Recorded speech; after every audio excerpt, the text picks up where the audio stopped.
एक समय की बात है। एक ब्राह्मण थे। वह घरों पर जाकर पूजा पाठ कर अपना जीवन यापन किया करते थे। एक बार उस ब्राह्मण को नगर के राजा के महल से पूजा के लिए बुलावा आया। वह ब्राह्मण राजमहल का बुलावा पाकर खुशी खुशी पूजा करने गए। पूजा संपन्न कराकर जब ब्राह्मण घर को आने लगे, तब राजा ने ब्राह्मण से प्रश्न किया, हे ब्राह्मण देव, आप भगवान की पूजा करते हैं तो यह बताएं कि भगवान कहाँ रहते हैं, उनकी नज़र किस ओर है और भगवान क्या कर सकते हैं। राजा के प्रश्न सुन ब्राह्मण अचंभित हो गए और कुछ समय विचार करने के बाद राजा से कहा, हे राजन, इस सवाल के जवाब के लिए मुझे कुछ समय दीजिए। राजा ने ब्राह्मण को 1 माह का समय दिया। ब्राह्मण प्रतिदिन इसी सोच में उलझे रहते कि इसका उत्तर क्या होगा।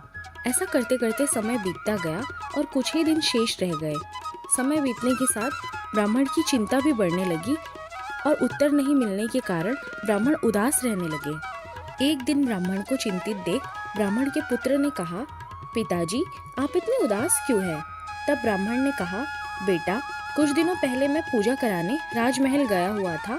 पूजा संपन्न कराकर जब मैं वापस आ रहा था, तब राजा ने मुझसे सवाल पूछा था। राजा ने कहा था कि भगवान कहाँ रहते हैं, भगवान क्या कर सकते हैं और भगवान की नज़र किस ओर है। राजा के सवाल का जवाब मुझे उस समय नहीं सूझा, तो मैंने उनसे कुछ समय मांगा था, जिसके जवाब के लिए राजा ने मुझे 1 माह का समय दिया था और वह 1 माह बीतने वाला है, लेकिन इसका जवाब मेरे पास नहीं है, इसीलिए मैं चिंतित हूँ। ब्राह्मण की बात सुनकर उनका पुत्र बोला, पिताजी, इसका जवाब मैं राजा को दूंगा, आप मुझे साथ ले चलिए। 1 माह पूरा हुआ, तब ब्राह्मण अपने पुत्र को लेकर राजमहल गया और राजा से कहा, हे राजन, आपके सवाल का जवाब मेरा पुत्र देगा। राजा ने ब्राह्मण के पुत्र से वही सवाल पूछा, बताओ, भगवान कहाँ रहते हैं, भगवान की नज़र किस ओर है तथा भगवान क्या कर सकते हैं। उस ब्राह्मण पुत्र ने राजा से कहा, हे राजन, क्या आपके राज्य में पहले अतिथि का आदर सम्मान नहीं किया जाता? यह सुन राजा को थोड़ा लज्जित महसूस हुआ। पहले उस बालक को आदर सत्कार के साथ स्थान दिया गया, फिर पीने हेतु सेवक के द्वारा दूध का ग्लास लाया गया। वह बालक दूध के ग्लास को पकड़कर दूध में उंगली डालकर घुमाकर बार बार दूध को बाहर निकालकर देखने लगा। यह देख राजा ने पूछा, ये क्या कर रहे हो? बालक ने कहा, सुना है दूध में मक्खन होता है, मैं वही देख रहा हूँ कि दूध में मक्खन कहाँ है। आपके राज्य के दूध से तो मक्खन ही गायब है। राजा ने कहा, दूध में मक्खन होता है, परंतु वह ऐसे दिखाई नहीं देता। जब दूध को जमाकर दही बनाया जाता है और फिर दही को मथा जाता है, तब जाकर मक्खन प्राप्त होता है। ब्राह्मण के पुत्र ने कहा, महाराज, यह आपके पहले सवाल का जवाब है। जिस प्रकार दूध से दही और फिर दही को मतने से मक्खन प्राप्त होता है, उसी प्रकार परमात्मा प्रत्येक जीव के अंदर विद्यमान होते हैं, परंतु उन्हें पाने के लिए सच्ची भक्ति की आवश्यकता होती है। मन से ध्यानपूर्वक भक्ति करने पर आत्मा में छुपे हुए परमात्मा का आभास होता है। राजा ब्राह्मण के पुत्र के जवाब से खुश हुआ और कहा, अब मेरे दूसरे सवाल का जवाब दो, भगवान किस ओर देखते हैं? उस बालक ने कहा, राजन, इसका जवाब मैं दूंगा, परंतु मुझे इसके लिए एक मोमबत्ती की आवश्यकता है। राजा ने तुरंत मोमबत्ती मंगाई और उस बालक को दिया।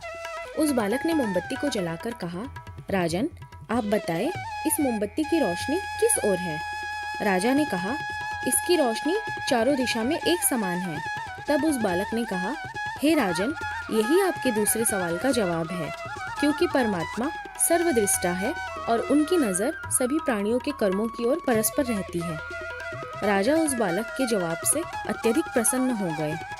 अब तो वे अंतिम प्रश्न के उत्तर के लिए और भी उत्सुक हो गए। राजा ने कहा, मेरे अंतिम सवाल का जवाब दो कि भगवान क्या कर सकते हैं। बालक ने कहा, हे राजन, मैं इस सवाल का उत्तर अवश्य दूंगा, परंतु इसके लिए मुझे आपकी जगह पर और आपको मेरी जगह पर आना होगा। राजा को उत्तर जानने की उत्सुकता थी, तो उन्होंने अपनी सहमति दे दी।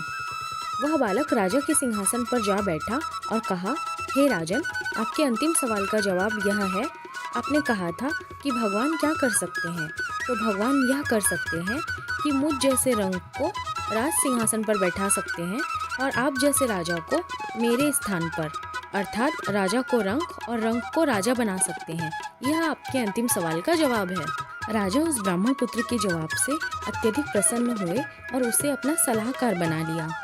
दोस्तों, इस छोटी सी कहानी से हमें ये सीखने को मिलता है कि भगवान हर एक जीव के हृदय में निवास करते हैं। परमात्मा के साथ प्रेम करेंगे तो वह आपको सही मार्ग दिखाएंगे।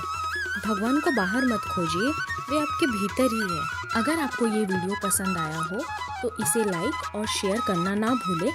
चैनल को ज़रूर सब्सक्राइब करें। आपका प्यार और सपोर्ट ही मुझे और अच्छे वीडियोस बनाने के लिए मोटिवेट करता है। तो मिलती हूँ आपसे एक नए वीडियो में। धन्यवाद।